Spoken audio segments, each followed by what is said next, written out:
نحمده ونصلي على رسوله الكريم اللهم صل على سيدنا ومولانا محمد النبي الأمي وعلى آله وأصحابه وبارك وسلم۔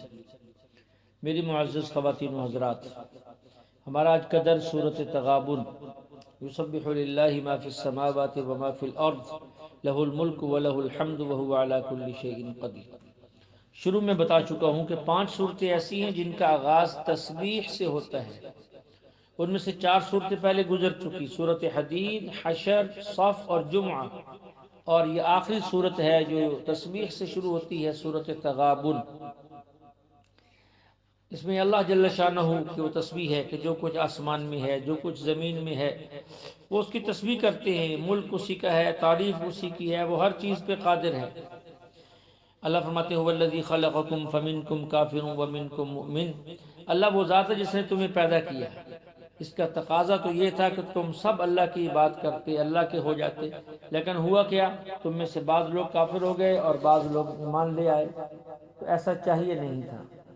اللہ فرماتے ہیں میں نے کتنے احسانات کیے، خلق السماوات والارض بالحق، زمین و آسمان کو ٹھیک ٹھیک پیدا کیا، وصورکم، اور تمہیں صورتیں دی ہے، فاحسن صورکم، تمہیں بہترین صورتیں دی ہیں، لیکن اس کے باوجود جو ہے اللہ فرماتے کوئی بات نہیں، جو کرتا ہے کرتے رہو۔ یعلم ما فی السماوات والارض، اللہ ان سب کو جانتا ہے جو آسمان میں ہے، جو زمین میں ہے۔ وَيَعْلَمُ مَا تُسِرُّونَ وَمَا تُعْلِنُونَ، اللہ وہ بھی جانتا ہے جو تم چھپاتے ہو، اللہ وہ بھی جانتا ہے جو تم ظاہر کرتے ہو۔ اس سے آگے چل کر جو ہے منکرین ایمان کا انجام ہے۔ الم یأتکم نبأ الذین کفروا من قبل فذاقوا وبال امرہم، کیا تمہارے پاس ان کافروں کے حالات نہیں پہنچے جو پہلے گزرے ہیں؟ انہوں نے اپنے کرتوتوں کا وبال چکھا ہے، ان کے لیے دردناک عذاب تھا۔ سبب کیا تھا؟ ذالک بأنہ کانت تأتیہم رسلہم بالبینات، جب ان کے پاس رسول واضح دلائل لے کر آئے تو وہ کیا کہتے تھے؟ فقالوا ابشر یہدوننا، کیا بشر آیا ہے ہماری ہدایت کے لیے، ہمیں راہ دکھانے کے لیے؟ فکفروا، انکار کر دیا انہوں نے، وتولوا، منہ موڑ لیا۔ عجیب بات ہے، اس زمانے کے مشرکین کو بھی، کافروں کو بھی یہی اعتراض تھا، آج کے لوگوں کو بھی یہی اعتراض ہے۔ وہ بھی کہتے تھے کہ رسول بشر نہیں ہوتا۔ بدقسمی سے آج بھی بہت سے لوگ، ہم میں سے یہ لوگ کہنے لگے ہیں، اہل بدعت، کہ نبی بشر نہیں ہوتا۔ ذہن دونوں کا ایک ہے، بشریت نبوت کے منافی ہے، وہ بھی یہی کہتے تھے، یہ بھی یہی کہتے ہیں۔ فرق کیا ہے؟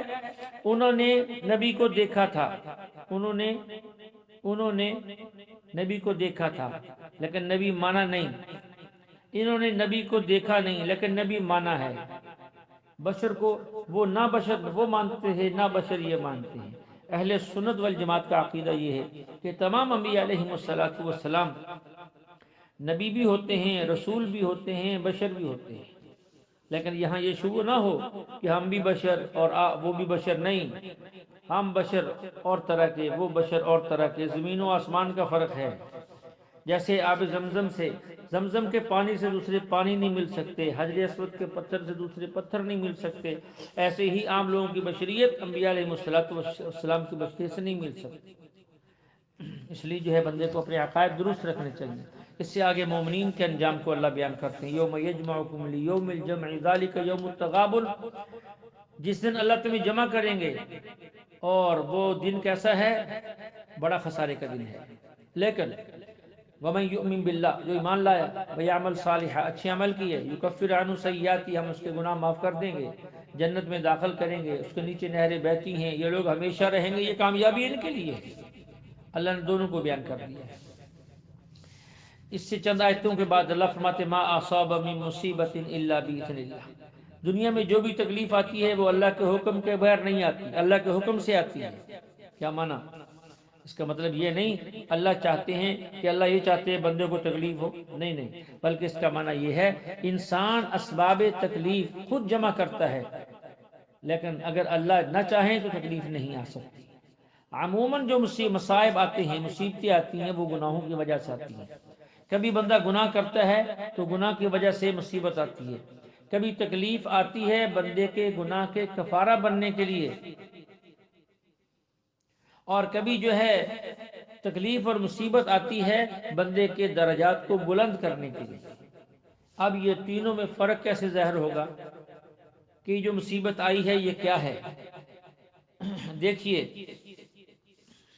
یہ کیسے پتہ چلے گا کہ یہ مصیبت، یہ تکلیف، یہ پریشانی یہ گناہ کا کفارہ بننے کے لیے آئی ہے، یا اس کے درجات کو بلند کرنے کے لیے آئی ہے، یا اس کے گناہوں کی وجہ سے بطور عذاب آئی ہے؟ کیسے پتہ چلے گا؟ اس کو سمجھے۔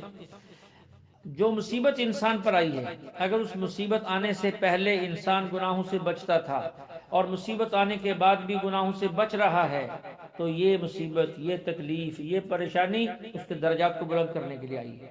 نمبر 2، اگر وہ بندہ پہلے گناہوں سے نہیں بچتا تھا، مصیبت پریشانی آنے کے بعد اس نے گناہوں سے بچنا شروع کر دیا، تو یہ مصیبت اور تکلیف بندے کے گناہوں کے کفارے کے لیے آتی ہے، اس کا کفارہ بنتی ہے۔ نمبر 3، اگر پہلے بندہ گناہوں سے نہیں بچتا تھا، پہلے بھی گناہ کرتا تھا، پریشانی آنے کے بعد بھی گناہ کرتا ہے، تو یہ مصیبت اور یہ تکلیف اس کے حق میں عذاب ہے، اس کے حق میں عذاب ہے، یہ راحت کا ذریعہ نہیں ہے۔